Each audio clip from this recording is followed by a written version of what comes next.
My name is Samuel Singer, and I think I've seen something I shouldn't have. That's not exactly unusual. As a reporter, I'm often actively seeking out events and situations that people have tried to keep buried. An element of secrecy, forbidden knowledge. It's precisely what makes a good story. Usually. But I've learned something these past few days. I've learned that I'm not nearly as brave as I once thought I was. I've learned that there are darker corners of the world around me than I could have ever possibly imagined. And I learned that sometimes, even when confronted with such a dark corner, the last thing you should do is turn on a light. Now, let me take you back to last Tuesday. Firstly, it was raining, which was a problem. Though it's all too common in Habitsville, I've learned to hate the rain. I find it too on the nose in horror films and too cliché in romantic ones. In town, it would settle a smell of smog and cigarettes over the paved streets that couldn't have been escaped, not even by going inside. But last Tuesday, at least, I wasn't in Habitsville. I was traveling with my coworker Heather to Rhodes Creek, a few towns over. Despite its closeness to Habitsville, I'd never visited. Even when I was younger, I remember my parents taking the long way around when we needed to get across the state. I understood that. If I had kids, I probably wouldn't want to bring them in the area either. See, Rhodes Creek has a bit of a reputation. In 1980, 3 children went missing. 2 boys, 1 girl, all around 10 and 11 years old, vanished one night. It was summer, and the days were long, so parents figured that they would be out playing in the vacant streets as children do. They surely just lost track of time, at least that's what the town thought. Though the 80s might have been a time of more relaxed curfews and comfortability when leaving doors unlocked, panic still ensued when children went missing, especially if they're gone for 3 days. 3 days. That's how long the children had been gone when the first arrest was made. Or should I say arrests, plural. A couple, Henry and Rosemary McAfee. They were brought in for questioning, and then charged the very same day. It seemed that there were multiple eyewitnesses' accounts placing the missing trio around their home, and one watchful neighbor reported that they had seen the children enter the house and never come out. The arrests had shocked the town, and I could see why. The McAfees had seemed like normal, nice people up until that point. They had moved there only a few years prior, had lived in a good part of town, and had a large, well-kept property, although they tended to keep to themselves. They were an attractive couple, and all the photos I'd seen of them seemed to lack that cringeworthy, out-of-date feeling to them. They didn't have the big hair, overdone eyeshadow, or huge mustaches that were typical of the decade.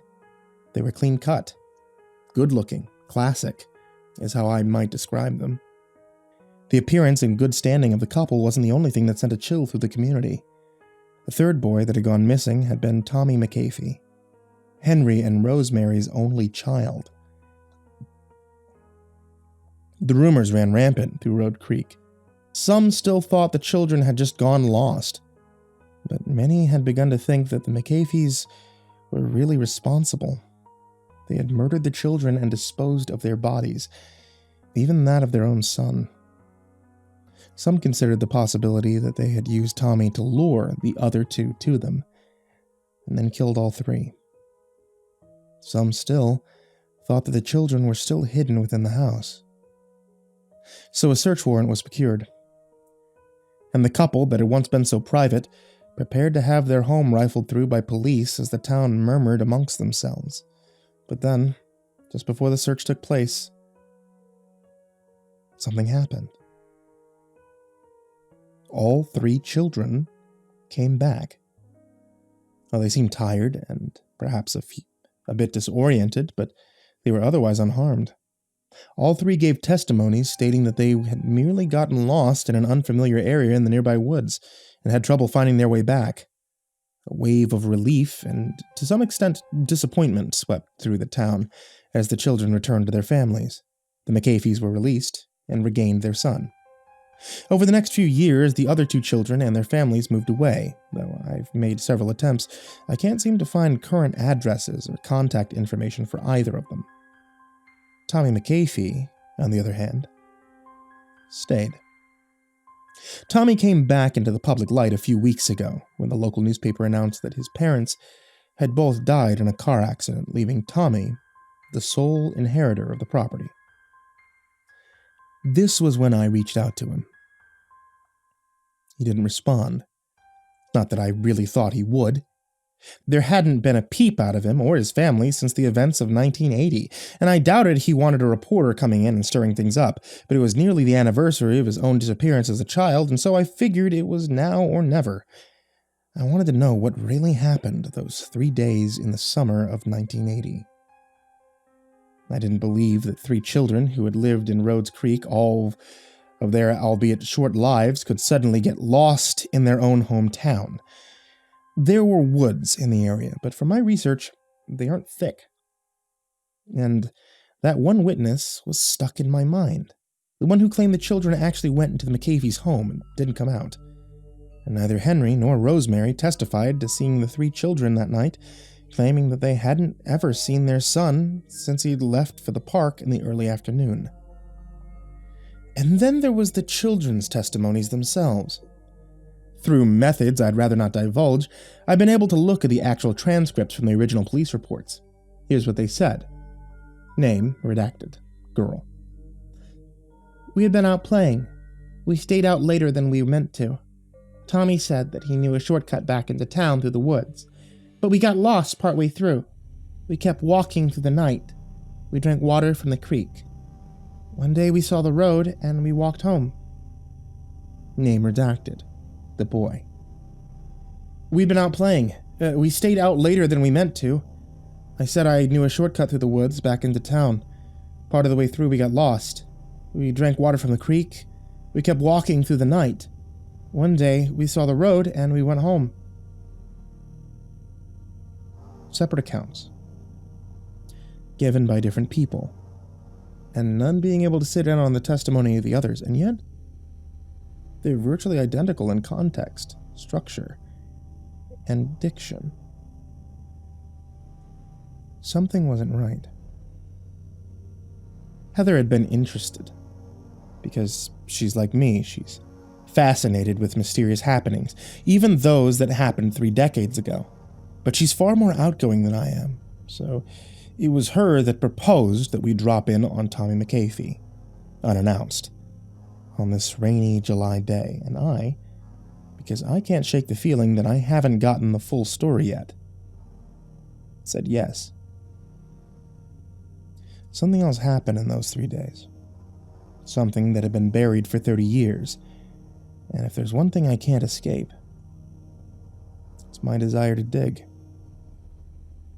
You know the saying, curiosity killed the cat? Whenever someone recites that to me, I always like to answer with the rest of the phrase, but satisfaction brought it back. It helps me justify my need to stick my nose into places it doesn't belong. That the end always justifies the means. But this was a mistake. Heather and I paid Tommy McAfee an unexpected visit in Rhodes Creek. Next time.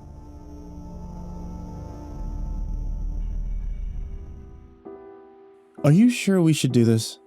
Heather gave me a playful but firm punch on the shoulder. You said it yourself. That report looked real sketchy. There's definitely something going on. She looked out the windshield to the sprawling lawn ahead. Besides, even if I were wrong, what's the worst that could happen? McAfee kicks us out of his house? I nodded, but grimaced. I drove up the driveway, which was long and lined with trees. All the greenery leading up to the house was impressive, actually. The other yards on the nearby streets had been respectable, but everything here had a sort of vibrance that the others lacked. The grass and leaves were so green, and as we neared the house, I could see that the hydrangeas were in bloom. Each were vibrant pinks and purples, and appeared meticulously taken care of, not a single wilted petal on any of the plants. We got out of the car and took in the fresh air. Even the breeze smelled sweeter here. As soon as we had rounded the corner to Rhodes Creek, the drops had stopped, but it didn't even have that musty after-rain scent. The water that remained gave everything the glistening effect of dew and sunlight. This place is great. Heather said, taking in the view. I nodded in agreement. The house was stark white against the blue sky. It was one of those Tudor-style homes with sharp points of gabled roof and a tall, stacked chimney rising on the side. I was nervous, but I walked with Heather up the sidewalk. I was thinking about what I was going to say, trying to arrange my exact words in my head, but something was distracting me. The hydrangeas. They were perfect. Like I had first thought when we drove up, but up close. There was something not quite right about them.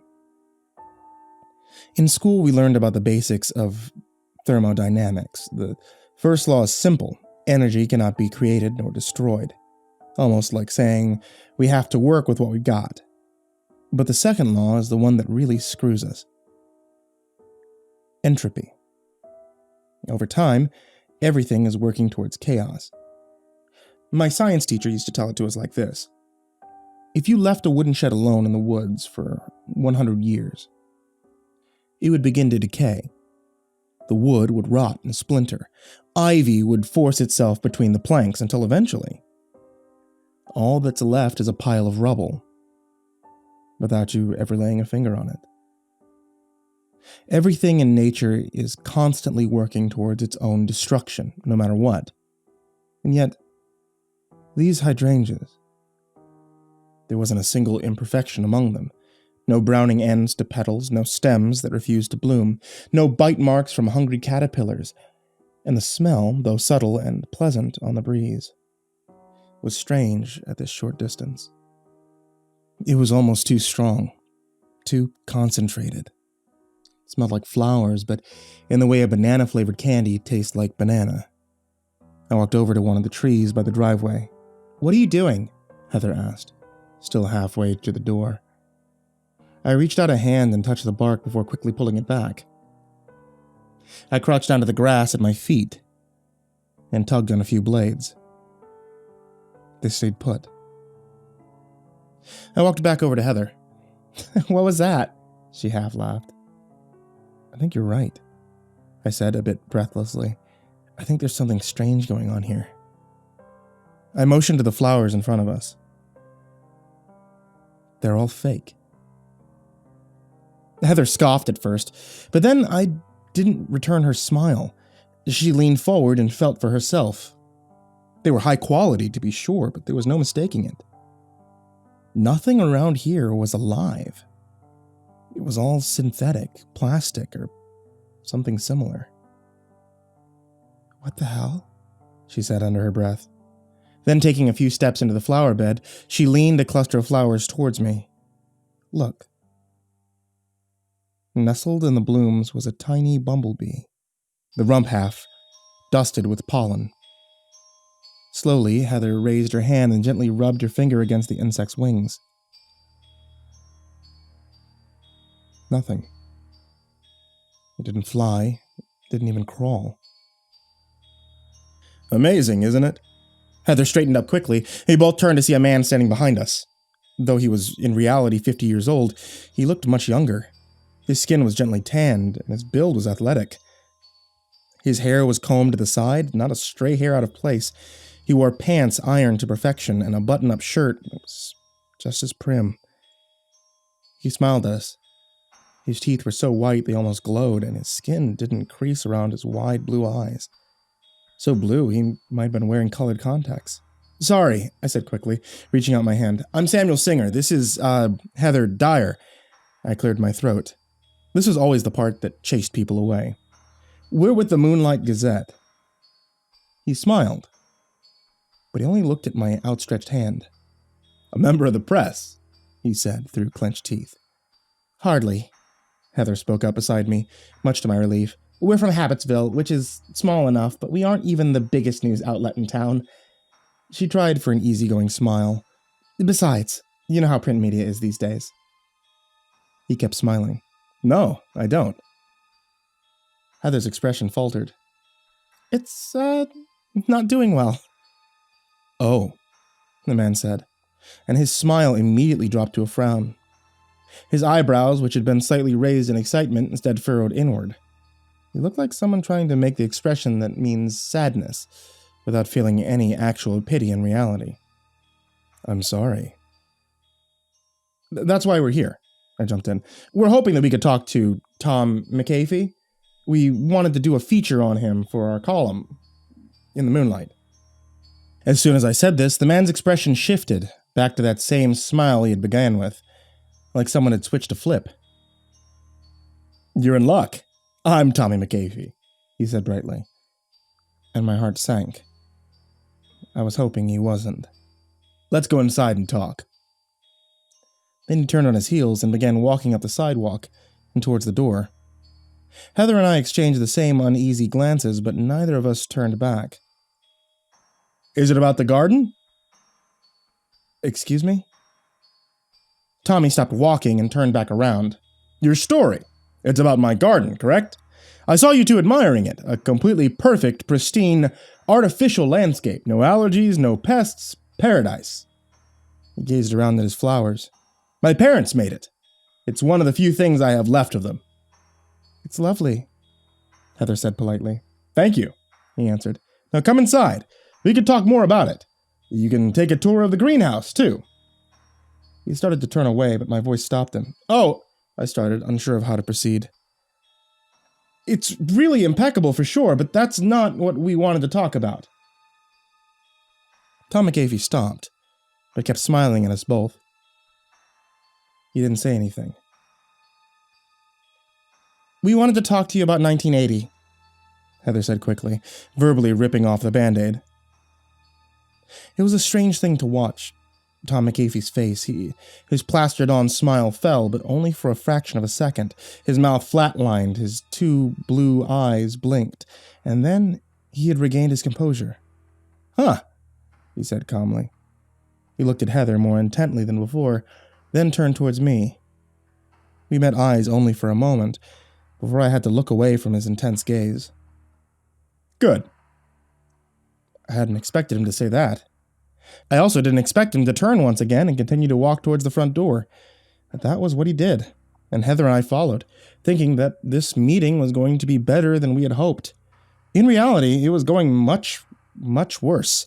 I had told Heather that she had been right, that there was something strange going on at Tommy McAfee's house. But she had been wrong, too. Heather said the worst thing that could happen would be that Tommy McAfee would kick us out of his house before we could get to the story. But that wasn't true. The worst thing that could happen is that Tommy McAfee wouldn't let us leave.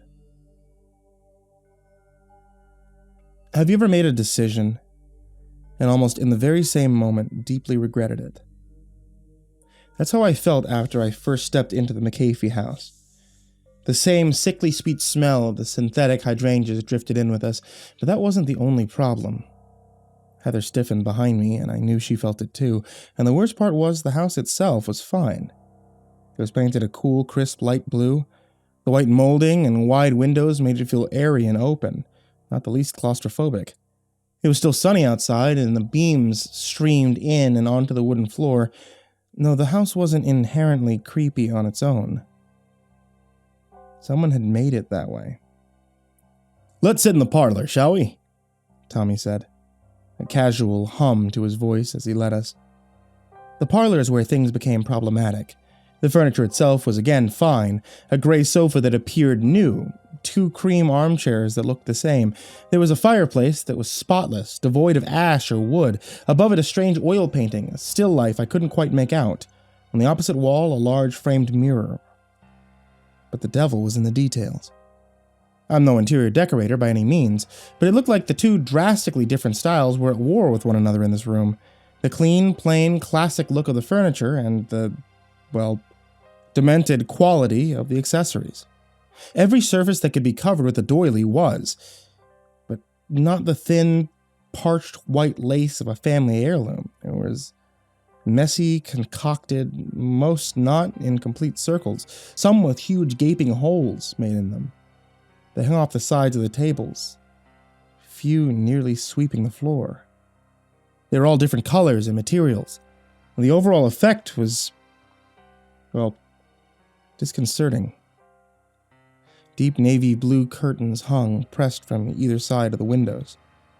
They had been ironed and had not a speck of lint on them, but for whatever reason, it looked like someone had cut out large squares of the navy and sewn in jaggedly cut shapes of completely different fabrics.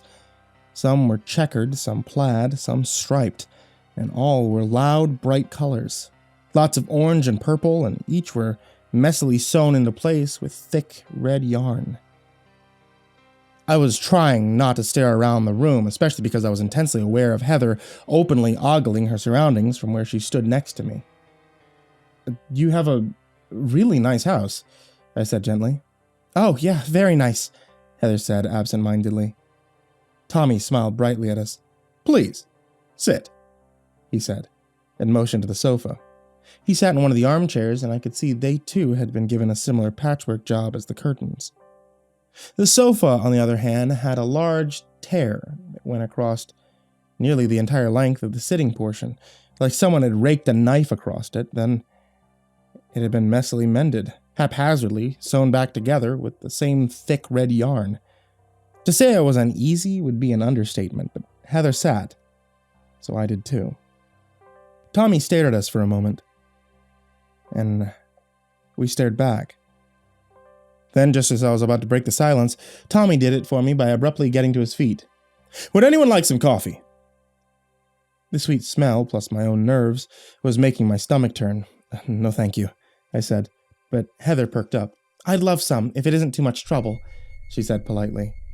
I tried to give her a nudge with my leg, a sort of, "I don't want to be here for too long" nudge, but if she understood, she ignored it. The ride here was sort of long, and I could use a pick-me-up. I suppressed my frown. I had come to Rhodes Creek from Habitsville, but I had picked up Heather only about 15 minutes from the McAfee house. She had been finishing up an interview for another story that she had been working on, and had agreed to help me with the column because, well, she'd already be in the area. Tommy's smile, if possible, got wider. "No trouble at all. I was going to make myself a cup anyway." He walked towards the doorway. "Be right back," he said, before disappearing around the corner.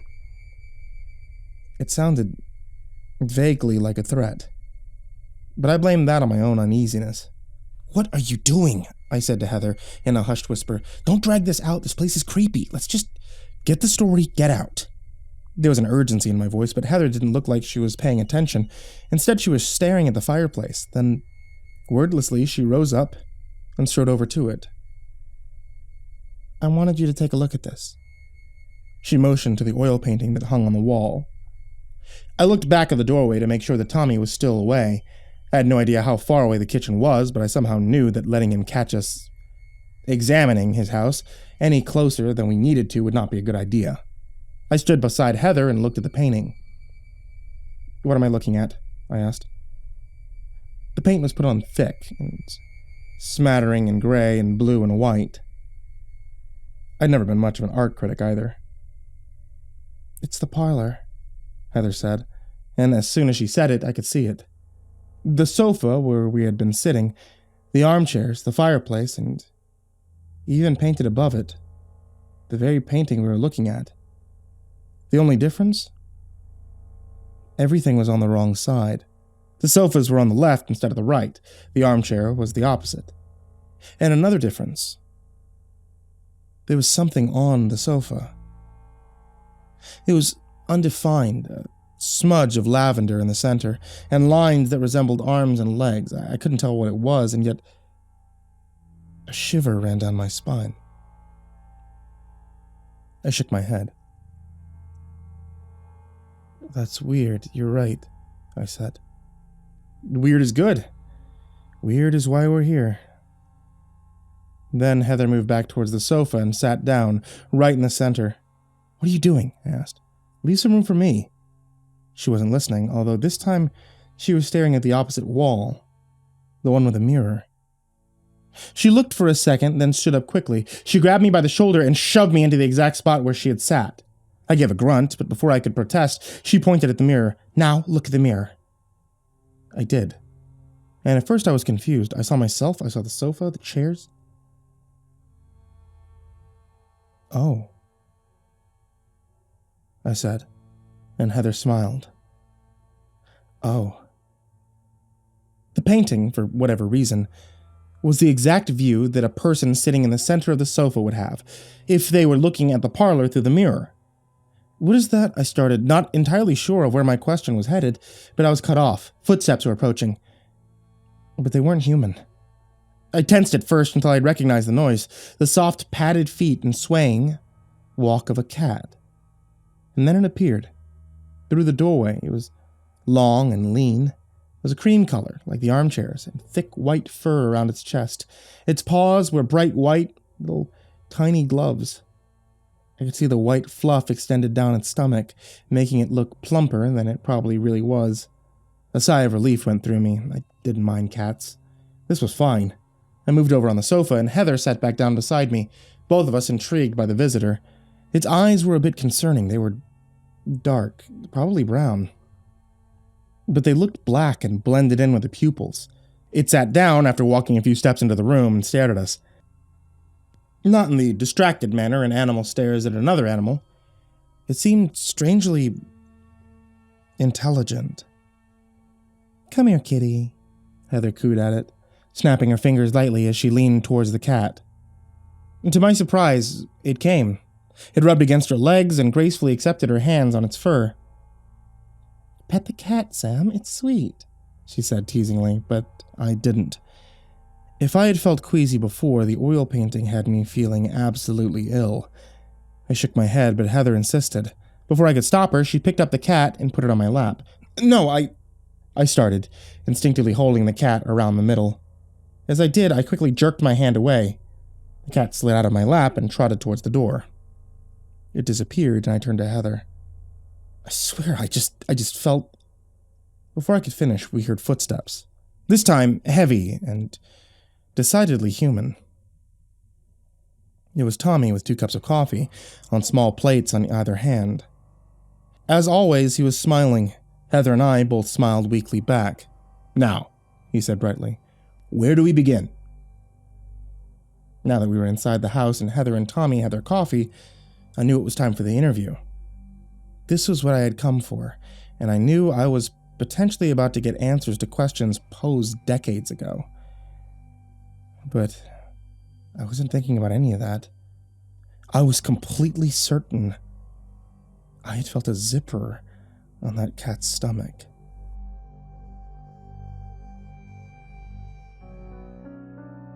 I was completely sure that I had felt a zipper on that cat's stomach. But Tommy was settled back into his armchair, his coffee cup and saucer close to his chest. Heather sipped hers next to me, then cleared her throat. "So we were hoping you could tell us about the events of 1980. 1980, Tommy repeated, grinning that same manic grin. "A great year. Shame about Lennon, though. My parents loved the Beatles." Heather paused. She, like me, probably couldn't tell if the strange man was joking. That is, until he let out a high-pitched, frantic giggle of a laugh. His body convulsed and his cup teetered on the china. Though this was disturbing, to say the least, Heather and I both were able to work up a nervous laugh. Tommy's cackling subdued, and he wiped an invisible tear from the corner of his eye. "I'm kidding, of course. Just a joke." He regained his composure. "You want to know about July of 1980? What happened with me and the others? Those 3 days right here in Rhodes Creek." He took another sip of coffee, and I felt myself subconsciously lean forward with anticipation. "You've read the reports, no doubt. You know what happened." We know what you said," I said, and Heather gave me a nudge. I didn't know where this sudden brashness came from. It was like the closer I felt I was to the answers, the more forcefully I was willing to reach for them. The switch-like transition came again, and Tommy's face dropped once more to a deep frown. "I don't like what you're suggesting, Mr. Singer," he said in a quiet, stern voice, one that I hadn't heard him use. I opened my mouth to apologize, but before I could, he spoke again. "But you're right." I blinked in surprise. I am?" Tommy solemnly nodded. "You are." Another tortuously slow sip of coffee.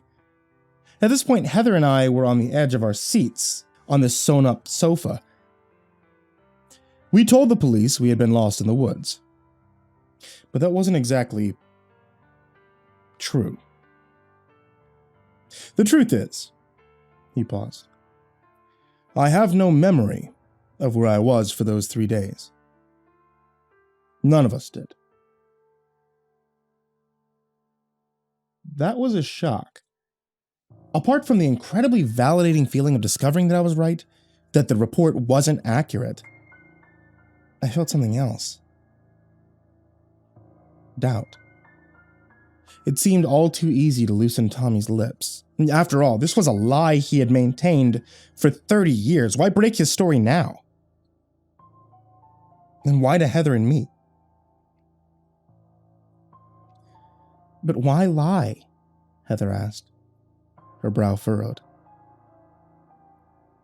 I'm not quite sure that I did, he paused. We woke up on the outskirts of the woods, with no idea that any time had passed from when we were playing together 3 days prior. We walked back to my house and found the place surrounded by police. I learned my dear parents were in custody for something they obviously hadn't done. Tommy shook his head. I begged the others, before we went to the police station, to tell the story about getting lost. I didn't want any suspicion put upon my family, and they agreed. He took another long sip of coffee, then smiled at Heather and me. Even though I hadn't trusted the smile before, I definitely didn't now. He seemed different somehow. He had been confident when he had found us out front, but he seemed nervous now that we were in the house. And that he had said his piece. He was tapping his long fingers against the side of his cup and slightly rocking back and forth. I was surprised none of the coffee sloshed over the side. Wow, that's... Heather started. She trailed off, and I didn't blame her. It's quite a story, I finished for her. Yes, well, Tommy began rather hastily. We may never get the full story, such is life. His intense blue eyes weren't looking at Heather and I anymore. Instead, they were scanning the flat white ceiling above us. I tried to inconspicuously look as well, but I couldn't see whatever it was that had his attention. So, none of you ever remembered anything or tried to figure it out? The others didn't want to know? Heather asked incredulously. It seemed like the sort of thing that was best to be left alone, Tommy said, eyes still turned upwards. I could see beads of sweat forming on his forehead and upper lip. There are things that require no explanation. Things that just are. He visibly swallowed. Things that... We all jumped. There was a sound, a series of sounds, that broke the silence of the house. 3 sharp, distinct knocks coming from directly above us. Tommy immediately jumped to his feet. Oh, he said frantically. Probably the cat. It likes to get into all sorts of trouble.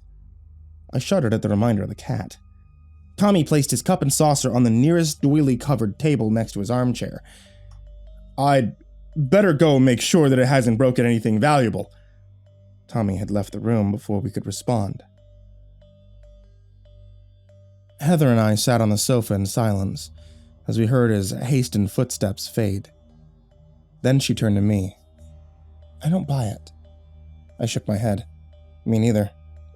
I don't remember is pretty convenient, she said, then stood up. She started walking towards the doorway. What are you doing? I hissed. It's a big house. He probably can snoop around the next room while he's looking for his cat. My nausea increased. I don't think we should. This place is really creeping me out. I paused. And that cat... I considered bringing up what I thought I had felt on the cat's stomach, but decided against it. It's probably just my imagination. Heather laughed. What are you afraid of cats now, too? You're not much of an intrepid reporter, Sam. Why would you even choose to pick up the bad habits column if you get freaked out so easily? She had a point. And before I could retaliate, she took a step back to turn on the doorknob. and her foot caught on the edge of Tommy's armchair. Her stumbling jostled the side table, knocking Tommy's cup of coffee off its saucer and on to the armchair, ruining the cream upholstery. Except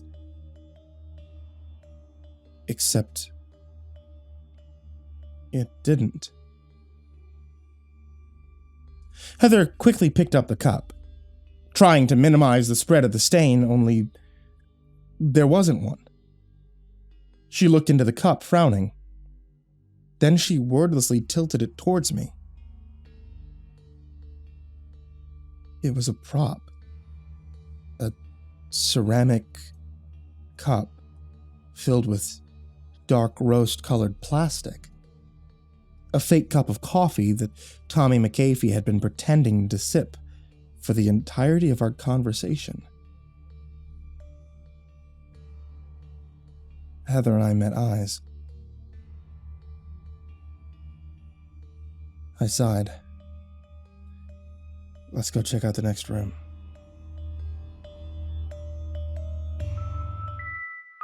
The door at the top of the stairs was blue. It was a bright baby blue, the color of the sky outside. The stairwell, however, was dark. We found it, oddly enough, in the kitchen.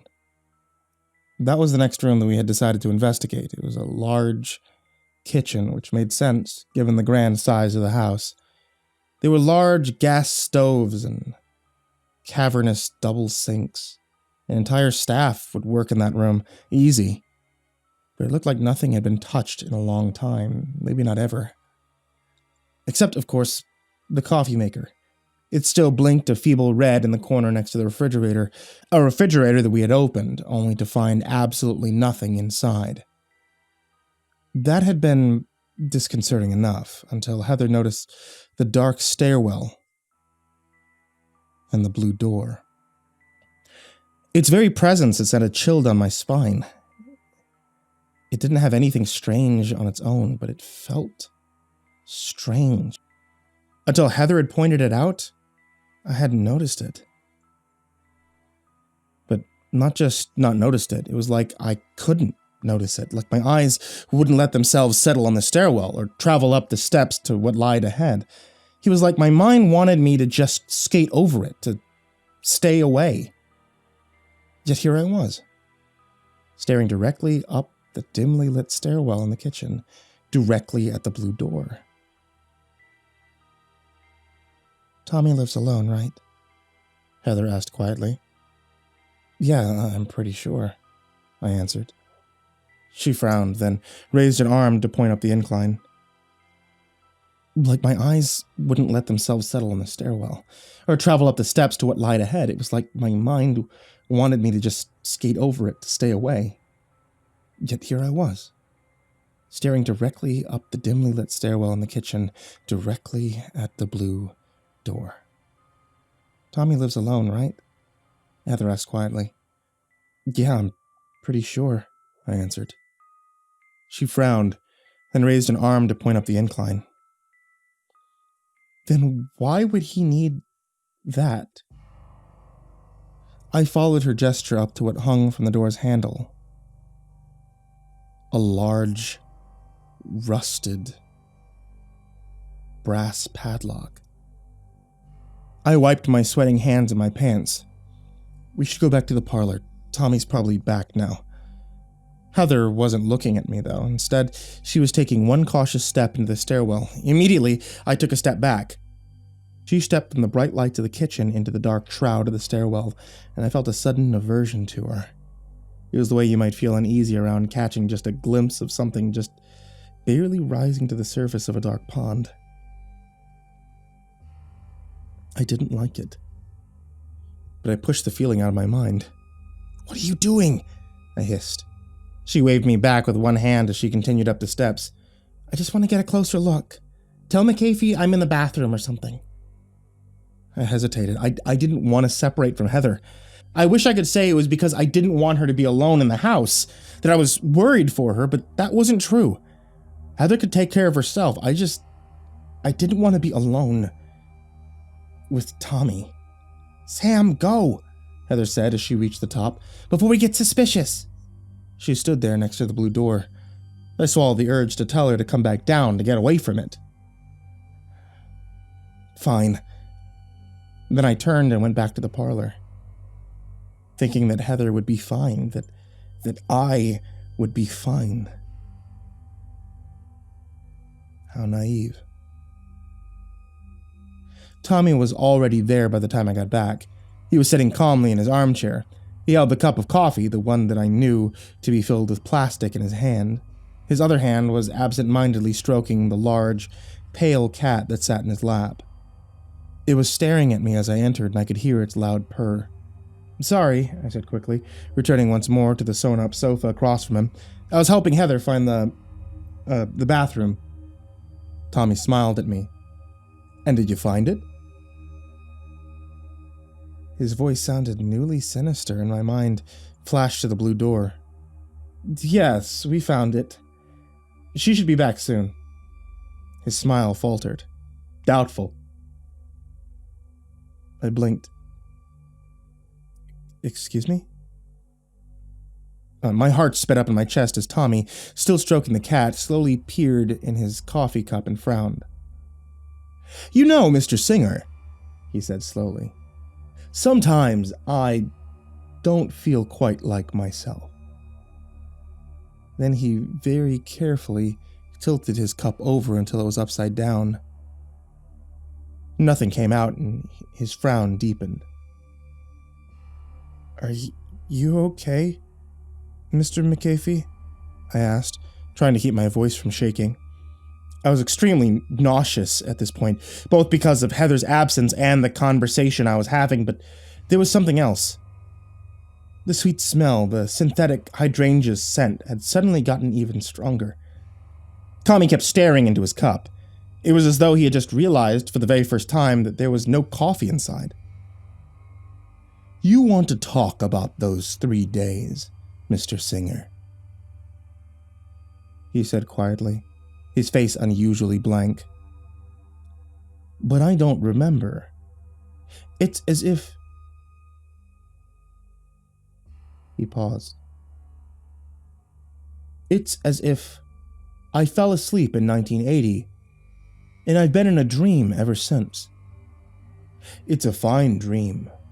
I am okay. But every now and then I get a glimpse of it. Of reality." He stared even harder into his cup. He had stopped petting the cat, and it was getting up. It stretched, pushing its rump into the air. It lightly jumped down from Tommy's lap. It was looking at me. It started to come over. Before I could stop it, it jumped onto my lap. I didn't want to touch it. Tommy was across from me, still staring at his plastic coffee. I could see his eyes had glazed over. One small tear had begun to make its way down his cheek. Very slowly, I pet the cat. Its fur felt strange, almost waxy. It was staring at me, its expression as blank as Tommy's. With a shaking but cautious hand, I slowly slid my hand around its stomach. There it was. There was a zipper on that cat's stomach. I traced the metallic grid that went down the length of its middle until I felt it. The tab. Why would I pull it? Well, what would happen if I did? The cat began to purr. Suddenly, Tommy snapped his head back up. I yanked my hand from under the cat's stomach, away from the zipper. Though the tear was still shining wet in his cheek, Tommy's frown had bent itself back up into his earnest grin. He laughed. "I'm so sorry, Mr. Singer. I think I dozed off for a moment." I didn't know what to say. I watched as he took another sip of his fake coffee. He looked at his cup for a few seconds.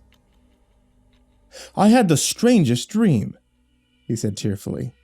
He stared at it intently, but his facial expression didn't change. Then he held out his cup and overturned it onto the floor. A smattering of coffee fell from his cup and onto the wooden floor. I could tell from the steam that it was still hot. Tommy smiled fondly at the stain, then set his cup back on the doily. I reached my hand slowly back down against the flesh of the rumbling cat in my lap, down to its core. The zipper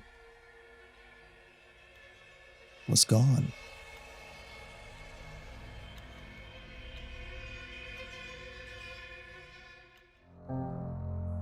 The zipper was gone. I felt along the cat's underbelly even more frantically, but there was nothing but thick, white fur. It hissed at my rough touch and jumped off my lap.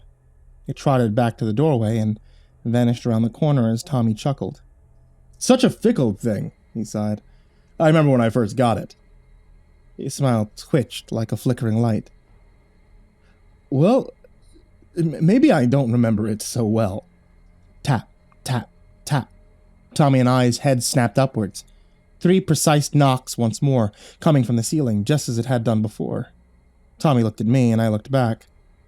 We maintained eye contact for a few heartbeats. His smile was barely pasted on, his forehead shone with sweat, and I could hear his shallow breathing. When he spoke, he did so through gritted teeth.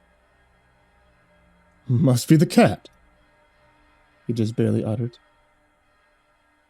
I didn't answer. Part of me was just paralyzed by sheer anxiety. Another, more dormant part could only think of where those knocks were emanating from.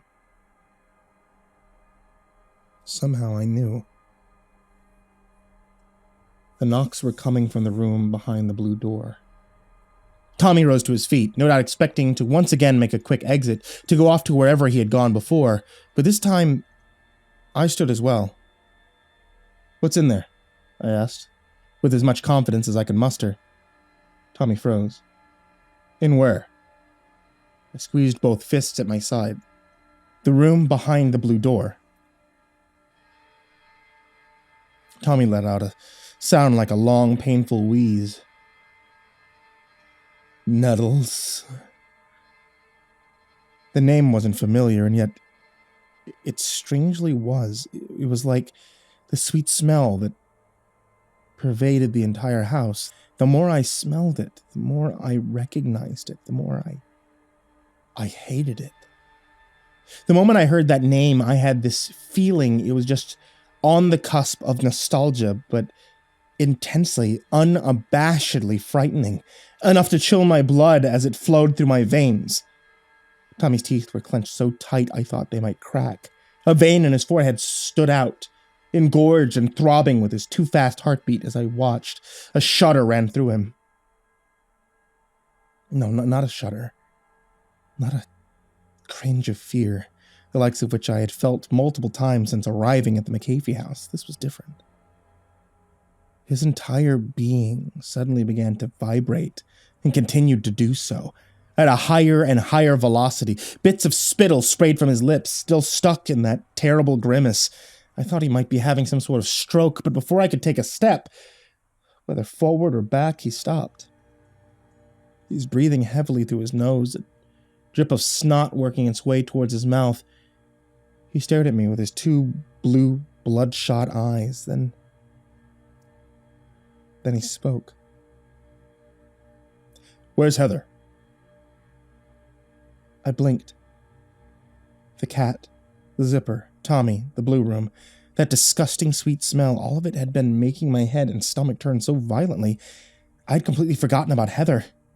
Heather, who had gone to investigate the blue room and had yet to return. Heather, who had gone somewhere she clearly was not supposed to go, in the McAfee house. Slowly, I turned my head up towards the ceiling above. Tommy stared at me for a moment. Then he let out a low, animalistic hiss. Before I knew what was happening, he had rounded the corner of the doorway. I followed him. Tommy and I were sprinting to the room across the hall, to the kitchen. We got there at about the same time. I looked around for the stairwell. Even though I had only just been in the room, I still had trouble finding it. Not finding it really, just seeing it. But Tommy saw it right away. And like Heather had pointed it out to me, I could see that Tommy had seen it. We both ran to the bottom of the steps and gazed up. There it was, the dark, dark stairwell, and at the top, a beacon of light. That pleasant, welcoming blue door, and the rusted old padlock hanging open on the handle. Tommy took the first step, but the rest were a jumble of other limbs, clawing our ways to the top. Although athletic, Tommy was still around 50 years old. And I got there first. Don't! My hand was on the doorknob. Tommy was one step from me. I opened the blue door. I knew what he would look like before I saw him, and even now, I'm not sure I ever saw him. For a bright blue door, the room behind it was infinitely dark, and I can't tell you what was inside because truly, I can't remember. Something like a lavender smudge at the center of a red threaded sofa, and a smell so sweet I could taste it. And then I was out. I was sitting on that same sofa in Tommy McAfee's living room. The pale, purring cat was on my lap. Tommy McAfee sat in the armchair across from me. Heather sat at my left.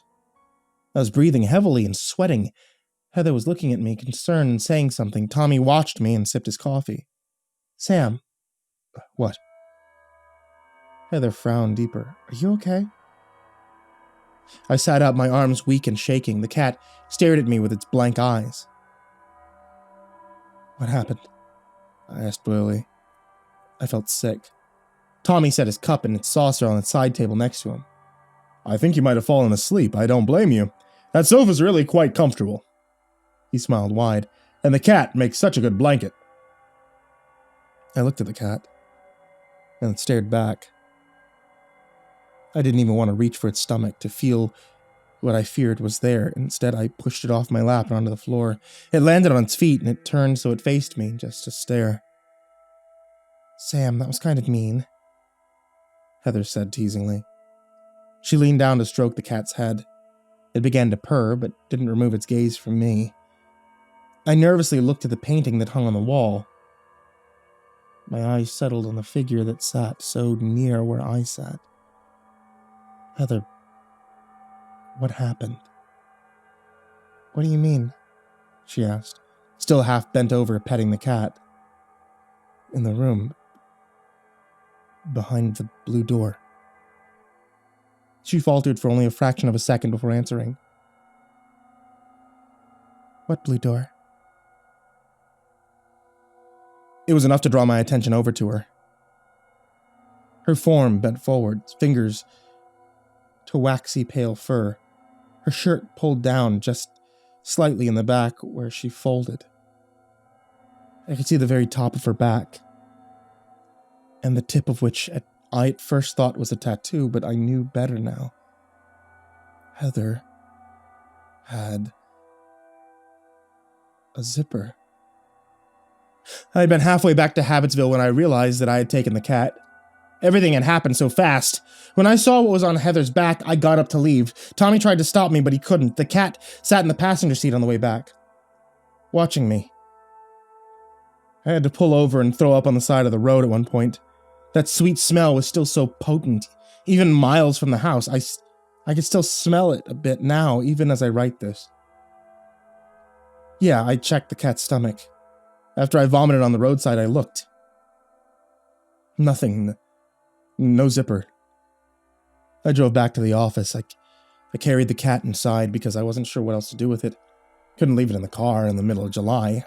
Didn't know how I was going to tell my boss about what happened. I didn't get the full story, or even if I did, it wasn't one that anyone wanted. That I had left Heather behind. When I walked in, there she was. Heather was sitting at my desk. It was late now. No one else was around. She stood up as she saw me walk into the room. Hey, she said casually. What's the cat? I knew I must have looked like a wreck. All sweating and shaking, dried, threw up on my shirt. I set the cat down on the desk nearest to me, and it stayed. Then I walked right up to Heather, turned her around, and looked down the back of her shirt. Sam, what the hell? She yelled, whirring back around and smacking my hand away. But I already seen what I was looking for. There was nothing on Heather's back. Sorry, I muttered. I thought I saw something. She frowned at me, but quickly was distracted by the cat I had placed on the table. She moved over to it and started stroking its head. I could hear its purr start up again, and it made my stomach turn. So where have you been? I blinked. What? She kept looking at the cat, smiling softly at it as it nudged her hand. You haven't been in the office in a few days. Did you take some time off to adopt the cat? She laughed. I felt the vomit rising up in my chest, but I forced it back down. A few days? You haven't seen me in a few days? She shook her head. Nope. She picked up the purring cat and cradled it in her arms like a baby. But I'm glad I caught you before I left. This cat's so sweet. She kissed it on the head. I have to go. I drove home. I don't know what happened that day. If I imagine everything, if Heather was lying, or maybe she just couldn't remember, just like Tommy couldn't remember 1980. I was jealous of them. I wanted to forget. More than forget, I wanted to erase. Even if I couldn't remember what I saw behind the blue door, the feeling was... It was still there. The smell of the hydrangeas, the oil painting, the lilac smudge. The hot and cold feeling of a metal zipper on a cat's warm stomach. Nettles. I didn't find out what happened to those kids for those 3 days in 1980 or worse. Maybe I did. My name is Samuel Singer. And I've seen something I shouldn't have.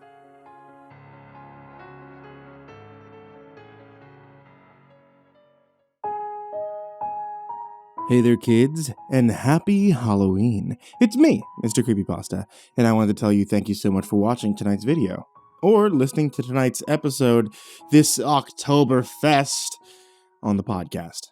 If you're not listening on the podcast, then you always can listen on the podcast at Spotify, or just about anywhere you find a podcast. And if you're not listening on YouTube, then you can find it on YouTube, or just about anywhere you find a YouTube. I just want to remind all of you that if you're on a cold autumn night and you need a warm drink, then my wife sells tea. There's tea available at etsy.com/shop/ivory-monocle-tea. All different kinds, including those themed off of creepypastas, horror icons, horror monsters, and Dungeons & Dragons. And if you order that creepypasta set with the Mr. Creepypasta's Dark and Stormy Night, the actual tea that I drink while recording these stories, probably about 60% of the time, then you can always ask for that MCP dabbing sticker instead of the classic channel icon sticker. And I get a kick out of it every time someone asks her to do that. Also, I wanted to say thank you, all of you who are supporting me on Patreon. It's patreon.com/MrCreepyPasta. If you ever want to help support the show, keep the lights on, feed my cats, and the like, you can always head over to patreon.com/MrCreepyPasta, and you can support the show there. Even $1 is greatly appreciated.